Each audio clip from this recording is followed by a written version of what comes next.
ओम नमः शिवाय। श्रीलिंग महापुराण 28वां अध्याय शिवार्चन तत्व संख्यादि वर्णन। शैलादि बोले, अग्निमंडल, सौरमंडल और चंद्रमंडल को अपने हृदय कमल में स्थित करके उसके ऊपर तीनों गुणों और आत्मा को धारण करें। उसके ऊपर शुद्ध पूर्ण शरीर का आधा भाग काल से आरूढ़ शिव जी को भक्त शिव के गुण सहित और गुण रहित दोनों रूपों का ध्यान करें। चूँकि चिंतन करने के लिए अनेक विषय हैं, फिर भी अन्य किसी का चिंतन ना करें। चिंतक प्रयोजन और ध्यान के साधनों के मध्य अंतर को ना सोचें, यह उसका ध्येय है। अगर वह कोई अन्य चीज सोचता है तो उसके अंदर ज्ञान नहीं उठेगा। पूर्व अर्थात शरीर में जो शेते अर्थात सोता है वह पुरुष है, वह यजमान है जो ध्यान के द्वारा मूर्ति की पूजा करता है। ध्येय स्वयं भगवान शिव है, ध्यान चिंतन है। निवृत्ति अर्थात आशीर्वाद ध्यान का फल है। जो इसके विषय में जानता है वह प्रधान और पुरुष की वास्तविक सत्यता को सही रूप में जानता है।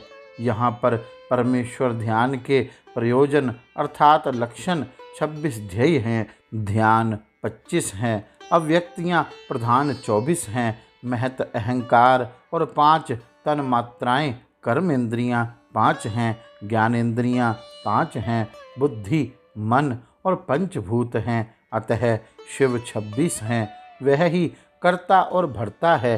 वह ब्रह्मा से भी महत्तर है, वह ब्रह्मा के भी कर्ता अर्थात सृष्टा है।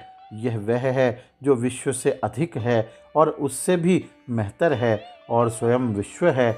जैसे संतान अपने माता पिता के बिना नहीं पैदा होते, उसी प्रकार शिव और उमा के बिना तीनों लोक नहीं उत्पन्न होते हैं।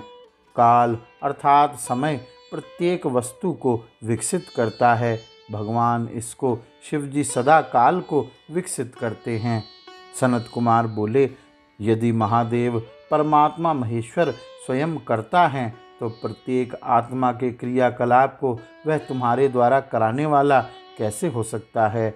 लेकिन परमेश्वर नित्य शुद्ध विशुद्ध निष्कल कहा गया है, तो वह मुक्ति दाता कैसे हो सकता है। यदि वह निर्गुण है तो वह कैसे कार्य करता है। नंदी जी बोले, काल प्रत्येक वस्तु को विकसित करता है। भगवान शिव सदा काल का कलन करते हैं। जब मन शिव में निष्कल होता है तो भगवान शिव जी अपना सत्य निर्गुण प्रकृति प्रकट कर देते हैं। उनके कर्म से ही यह सारा जगत प्रतिष्ठित है अर्थात अस्तित्व में है। देवों के देव शिव की अष्टमूर्ति का यही जगत प्रतिनिधि रूप है। बिना 5 तत्वों आकाश पृथ्वी जल वायु और अग्नि के बिना, यजमान के सूर्य और चंद्रमा के बिना जगत का कोई अस्तित्व नहीं है। विचार करने पर ऐसा स्पष्ट होता है कि संपूर्ण चर और अचर भगवान रुद्र का शरीर है।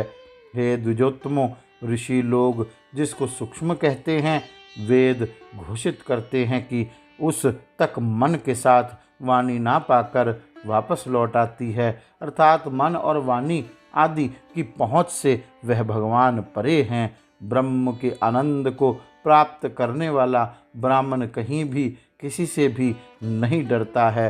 अतः पिनाकधारी शिव के आनंद को जानकर फिर किसी से भय नहीं रहता है।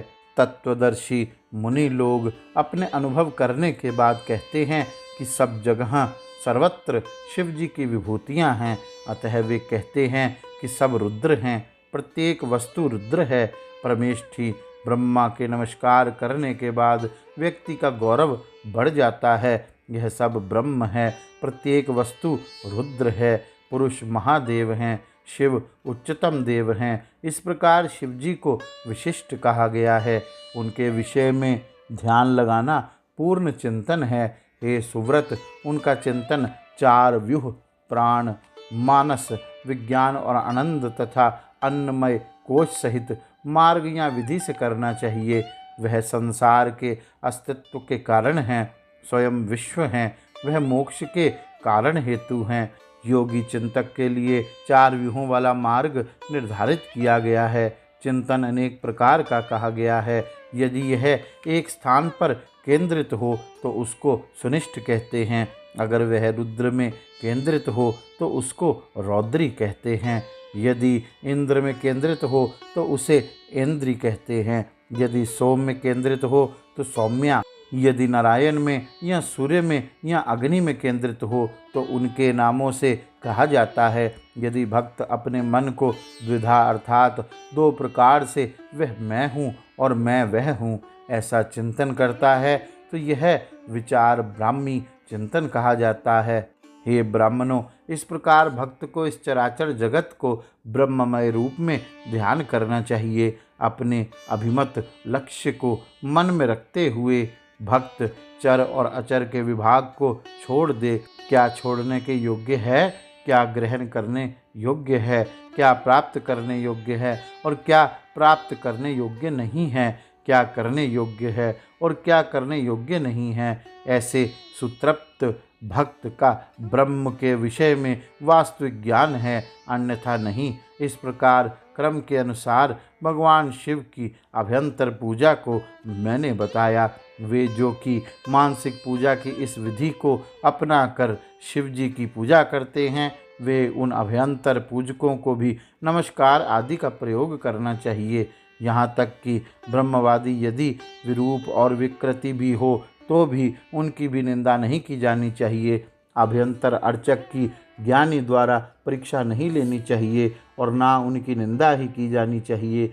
जो उनकी निंदा करते हैं वे संकीर्ण विचार के हैं, अल्पज्ञ हैं। ऐसे निंदक दुखी होंगे जैसे कि दारुक वन में रुद्र की निंदा करके पहले मुनि लोग दुखी हुए थे। वर्ण आश्रम के धर्मों के पालन करने वाले व्यक्तियों द्वारा वर्ण और आश्रम के कठोर अनुशासन से मुक्त ब्रह्मविद ब्रह्मज्ञानी सदा सेवा के योग्य और नमस्कार के योग्य हैं। गौरी शंकर भगवान की जय। ओम नमः शिवाय।